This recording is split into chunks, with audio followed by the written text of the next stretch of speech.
अथ रामायण कथा श्री रामायण कथा, अथ रामायण कथा श्री रामायण कथा। सभी मित्रों को प्रणाम।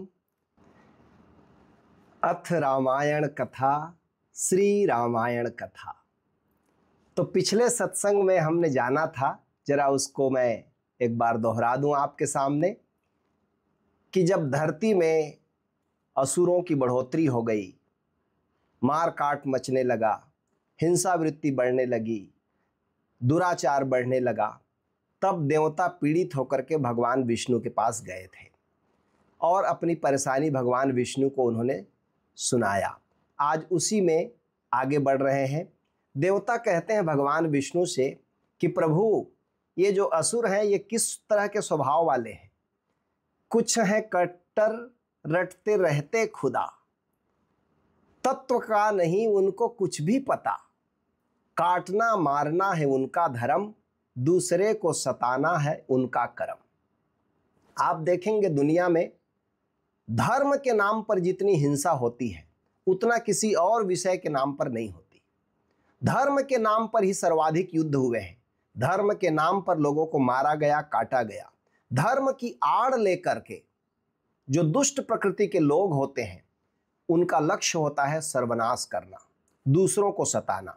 लेकिन अच्छे चीज के आड़ में सताने से लोग उनको कुछ कहेंगे भी नहीं, तो लेते आड़ धर्म का है। लेकिन उनका उद्देश्य क्या रहता है? कट्टरता। और कट्टरता क्यों आती है? क्योंकि गुरुदेव कहते हैं तत्व का नहीं उनको कुछ भी पता। उनको तत्व का पता नहीं, परमात्मा का पता नहीं। अभी आप देखते हैं लोग कहते हैं सड़क में नमाज पढ़ेंगे। अरे भाई, प्रार्थना इतनी निजी वस्तु है, प्रार्थना इतनी चेतना की ऊंचाई है, क्या वह प्रदर्शन की वस्तु है? लेकिन रोड में पढ़ने का मतलब है, सड़क में नमाज पढ़ने का मतलब है दुनिया को दिखाना कि देखो हम कितने धार्मिक हैं। सुबह सुबह लाउड स्पीकर लगाकर चिल्लाना, दूसरों की नींद हराम करना, धर्म के नाम पर। ओशो ने इसकी खूब भद्द उड़ाई है, खूब खिल्ली उड़ाई है। ओशो ने कहा कि तुम्हारा सारा धर्म सिवाय पाखंड के कुछ नहीं है, प्रदर्शन के कुछ नहीं है। लोग मंदिरों में भी जाते हैं, लोग मस्जिदों में भी जाते हैं, तो उद्देश्य प्रार्थना करना नहीं होता, दूसरे को दिखाना होता है। यदि बहुत लोगों की भीड़ है तो उसको कहते हैं उस समय ज़्यादा देर तक प्रार्थना चलती है, ज़्यादा देर तक पूजा पाठ चलता है। और कोई देखने वाला ना हो तो जल्दी से होम धूप दिए और भागे।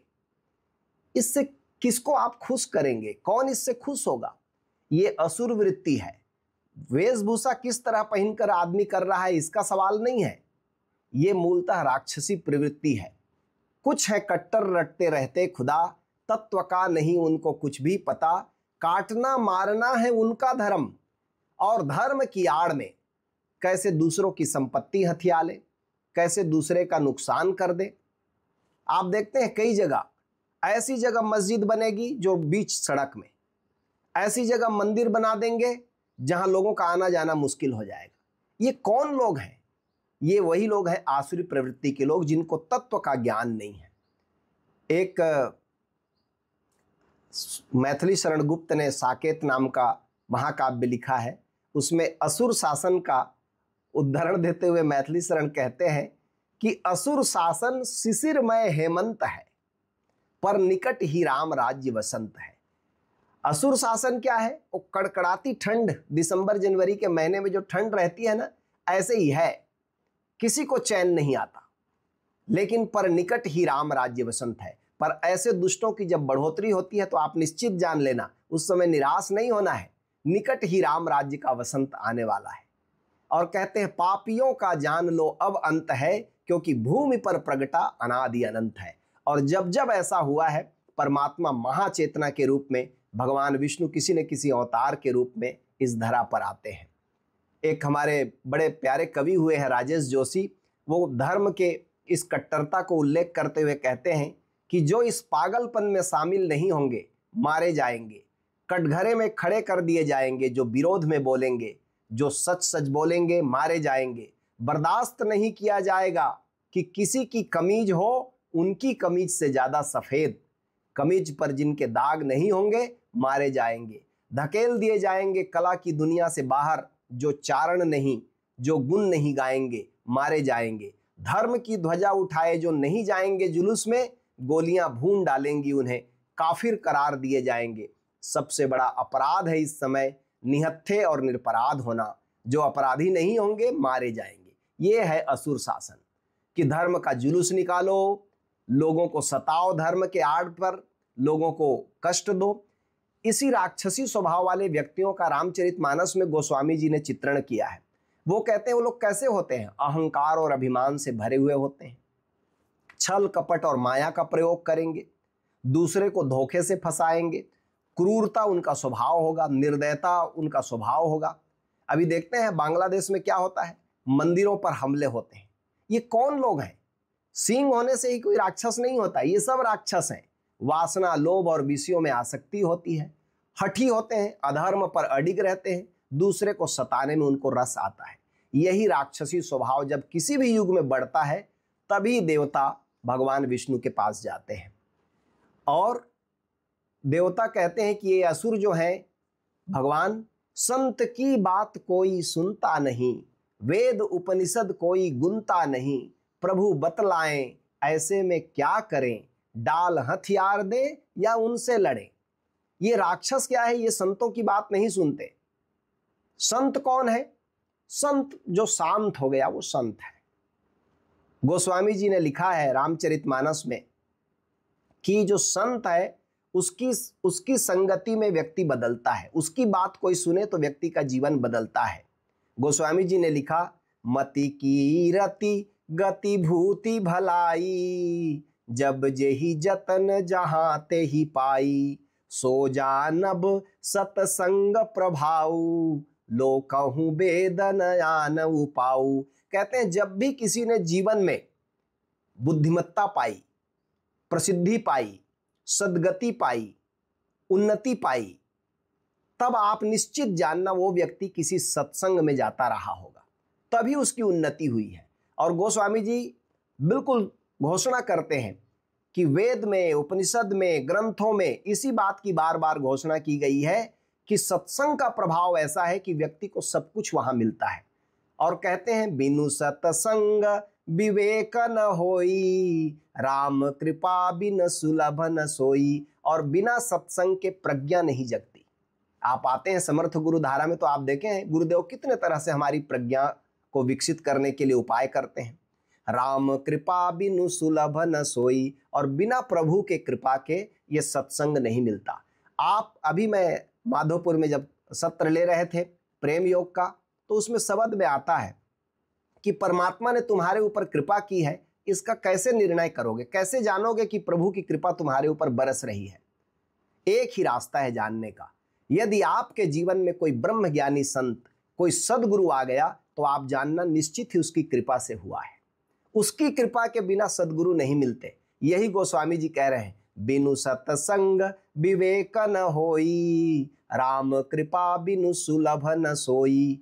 और सतसंगति मद मंगल मूला, सोई फल सीधि सब साधन फूला।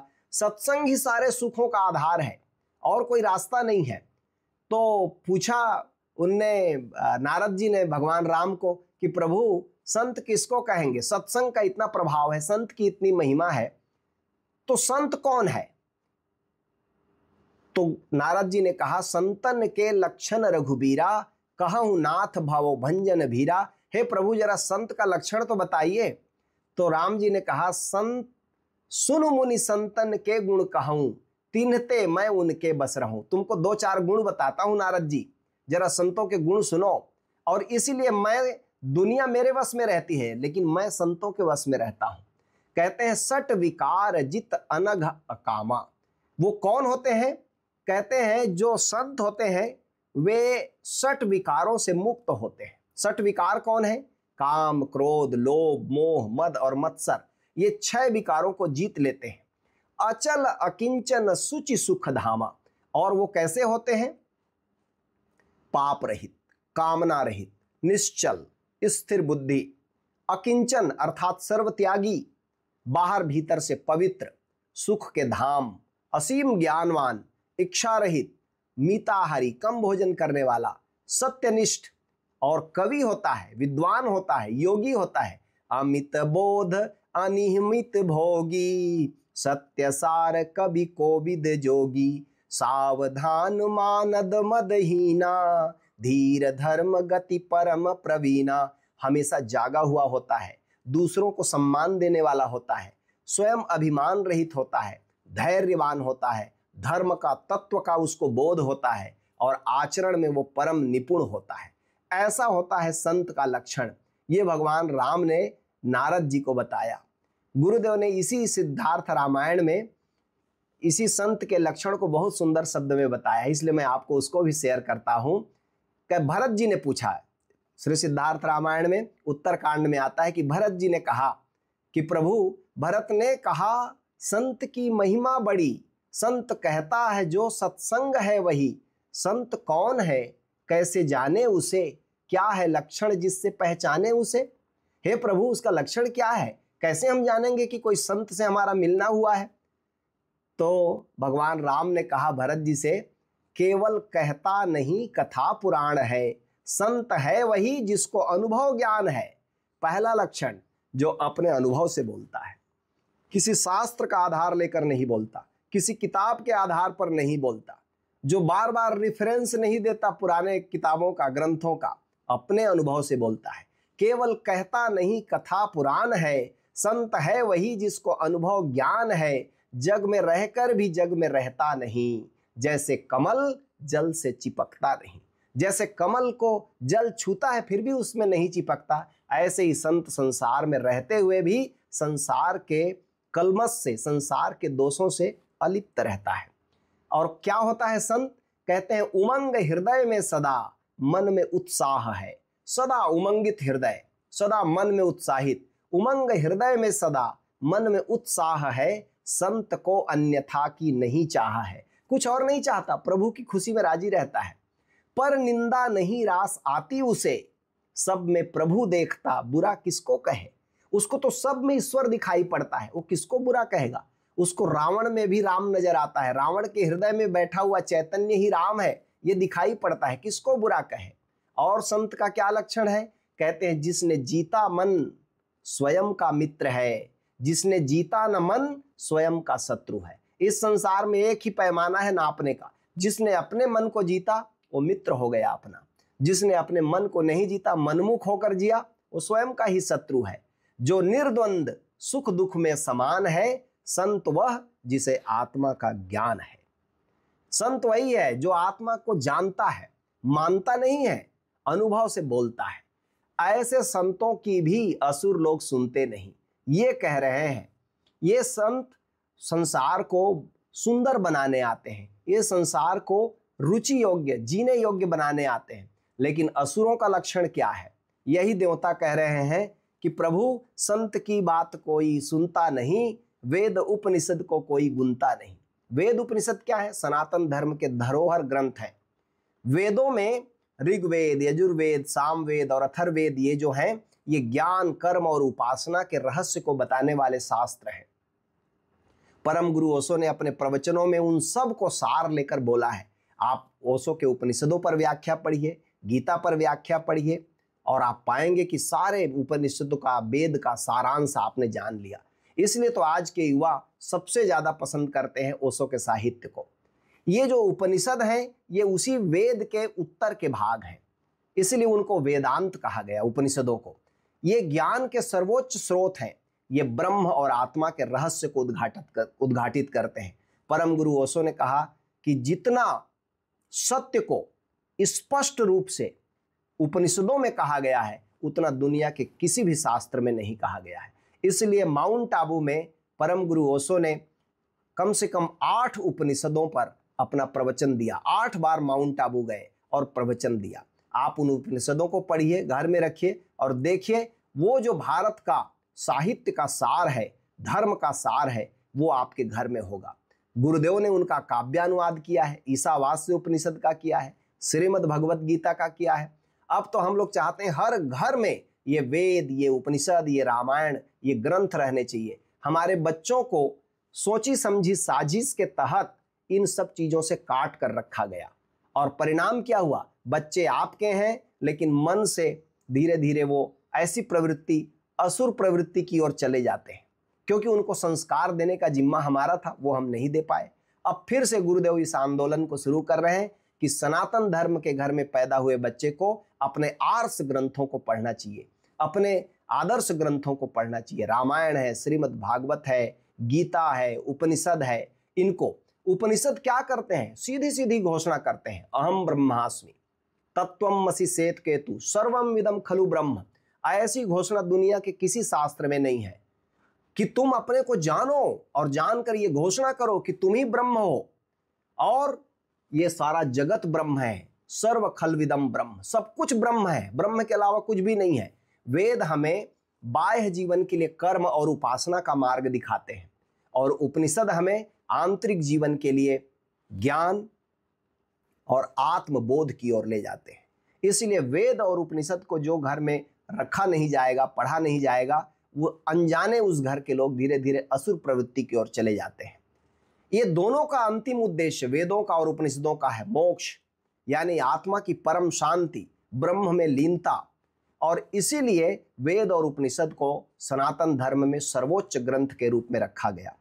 कहते हैं देवता, प्रभु बतलाएं ऐसे में क्या करें। ये असुर सुनते नहीं, ये नष्ट कर देते हैं यज्ञों को, ग्रंथों को।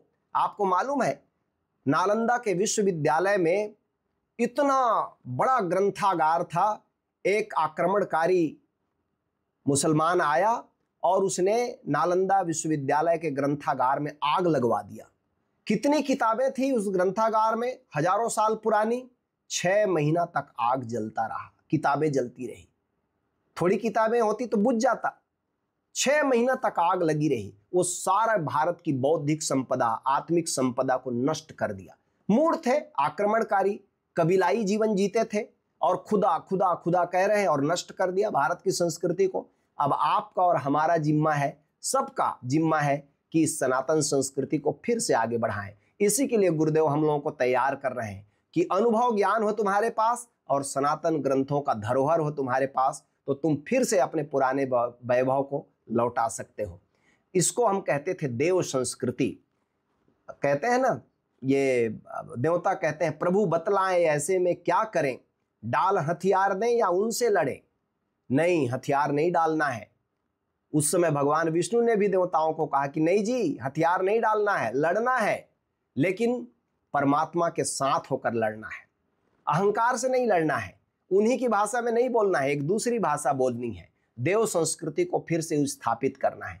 केवल आलोचना करने से कुछ नहीं होगा। देव संस्कृति का प्रमुख तत्व क्या है? श्रद्धा और आस्था। ईश्वर, आत्मा, धर्म और पुनर्जन्म को मानकर खोजना, पहले मानना फिर जानना। सत्कर्म और सेवा, मानव सेवा को नारायण सेवा के समान समझना। त्याग और तपस्या, स्वार्थ से ऊपर उठकर लोक मंगल के लिए जीना, संसार की भलाई के लिए जीना। संस्कार और चरित्र, जीवन को शुद्धिकरण की तरफ ले जाना। मर्यादित जीवन जीना, संयमित जीवन जीना।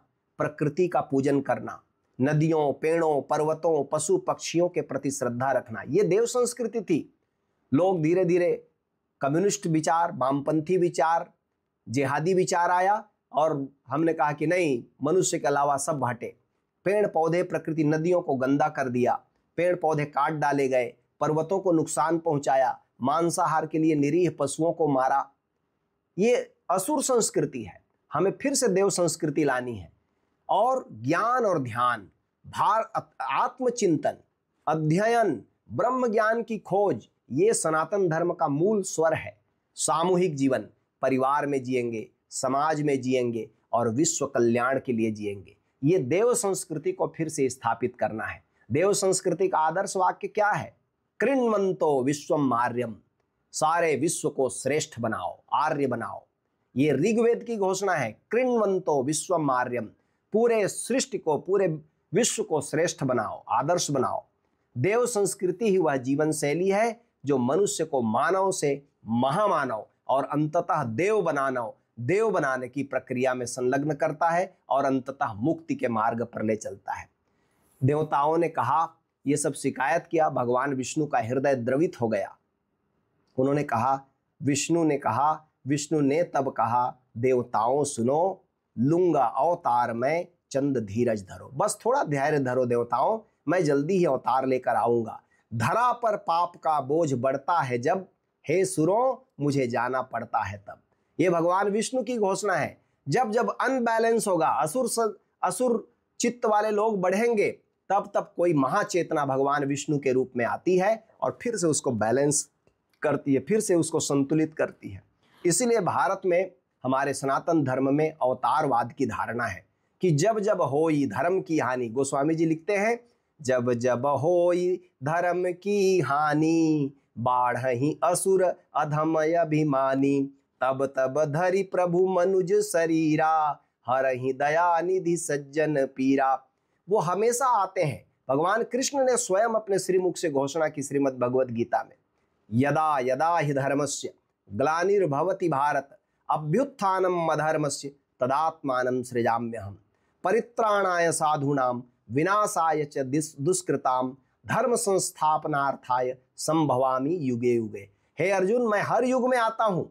ठीक है, वही वेशभूषा लेकर नहीं आता, कभी राम के रूप में आता हूँ, कभी कृष्ण के रूप में आता हूँ, कभी बुद्ध के रूप में आता हूँ, कभी ओशो के रूप में आता हूँ, लेकिन जब जब मैं देखता हूँ कि सृष्टि को नुकसान पहुंचाया जा रहा है, तब तब मैं फिर आता हूँ। बस थोड़ा धीरज धरो। भगवान राम के अवतार के पहले भी भगवान विष्णु ने यही कहा, धरा पर पाप का बोझ बढ़ता है जब, हे सुरों मुझे जाना पड़ता है तब। सारे ग्रंथों में है। जैन भी मानते हैं कि 24 तीर्थंकर आते हैं, हिंदू भी मानते हैं कि 24 अवतार आते हैं, कोई कोई 10 अवतार कहते हैं। अवतारों की संख्या के बारे में मतभेद हो सकता है, लेकिन एक विचार से सब सहमत हैं कि जब जब धरती पर हानि होती है धर्म की, असुरों की वृद्धि होती है, असुर चित्त असुर सोच की वृद्धि होती है, तब तब कोई महान चेतना फिर अवतरित होती है और फिर से देव संस्कृति, आर्य संस्कृति को स्थापित करती है। कहते हैं गुरुदेव इस रामायण में 8वें छंद में, मंगलमय ब्रह्म, भगवान विष्णु कह रहे हैं देवताओं को, मंगलमय ब्रह्म, मंगलमय देवता, मंगलमय सृष्टि, मंगलमय यह कथा। सारा सृष्टि मंगलमय है, परमात्मा मंगलमय है। वो परमात्मा चाहे भी तो किसी का अमंगल नहीं कर सकता, करना नहीं चाहता, कर भी नहीं सकता। आप देखते हैं पूरी सृष्टि को कितना सुंदर बनाया। क्षण भर के लिए जरा आदमी को हटा दीजिए, सृष्टि कितनी सुंदर है, कितनी प्यारी है, कितना वैभव है, कितना रंग है, कितना रास है। लेकिन मनुष्य के वामपंथी विचारों ने, असुर विचारों ने सबको नष्ट करना शुरू कर दिया।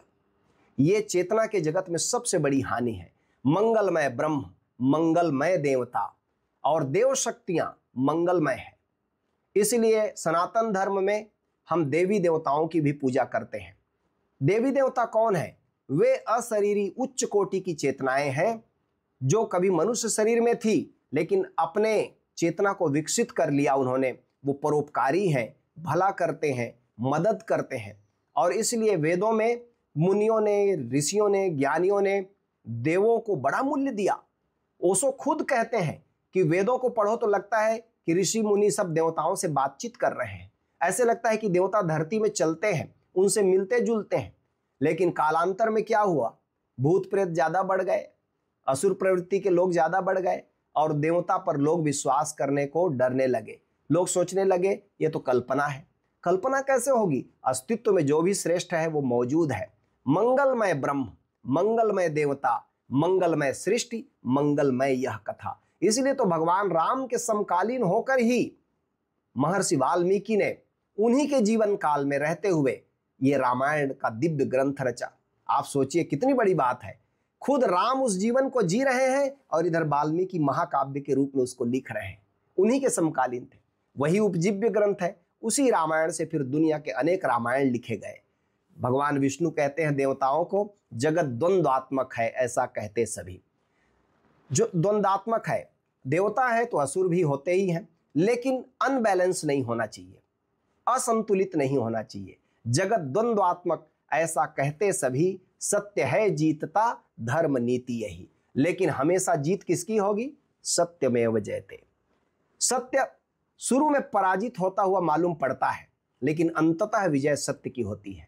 कहावत सुनी है ना आपने कि सत्य को परेशान किया जा सकता है लेकिन पराजित नहीं किया जा सकता। ये देव संस्कृति का लक्षण है।